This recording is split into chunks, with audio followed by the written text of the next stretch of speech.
Kids! Don't forget to like, share, and subscribe. Danke, kids! January is the first month of the year in the Julian and Gregorian calendars. Its length is 31 days. The first day of the month is known as New Year's Day. It is, on average, the coldest month of the year within most of the Northern Hemisphere and the warmest month of the year within most of the Southern Hemisphere. February is the second month of the year in the Julian and Gregorian calendars. The month has 28 days in common years, or 29 in leap years, with the 29th day being called the leap day. It is the first of 5 months not to have 31 days, and the only one to have fewer than 30 days.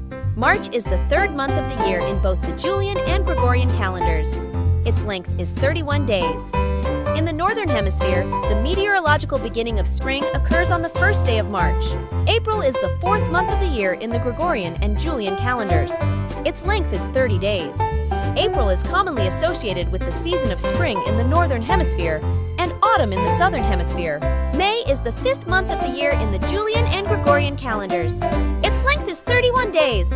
May is a month of spring in the Northern Hemisphere and autumn in the Southern Hemisphere. June is the sixth month of the year in the Julian and Gregorian calendars. Its length is 30 days.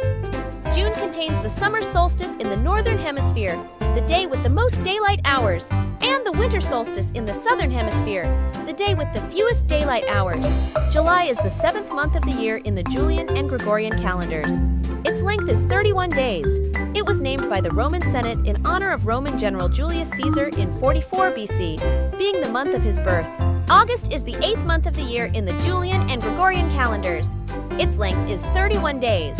In the Southern Hemisphere, August is the seasonal equivalent of February in the Northern Hemisphere. September is the ninth month of the year in both the Gregorian calendar and the less commonly used Julian calendar. In the modern Gregorian calendar, its length is 30 days. September in the Northern Hemisphere and March in the Southern Hemisphere are seasonally equivalent. October is the 10th month of the year. It has 31 days. The name comes from the Latin octo for 8. It was the 8th month of the year before January, and February were added to the beginning of the year. November is the 11th and penultimate month of the year in the Julian and Gregorian calendars. Its length is 30 days. November was the 9th month of the calendar of Romulus c. 750 BC. December is the 12th and final month of the year in the Julian and Gregorian calendars. Its length is 31 days. December's name derives from the Latin word decem, because it was originally the 10th month of the year in the calendar of Romulus c. 750 BC, which began in March. Thanks for watching Danke, kids!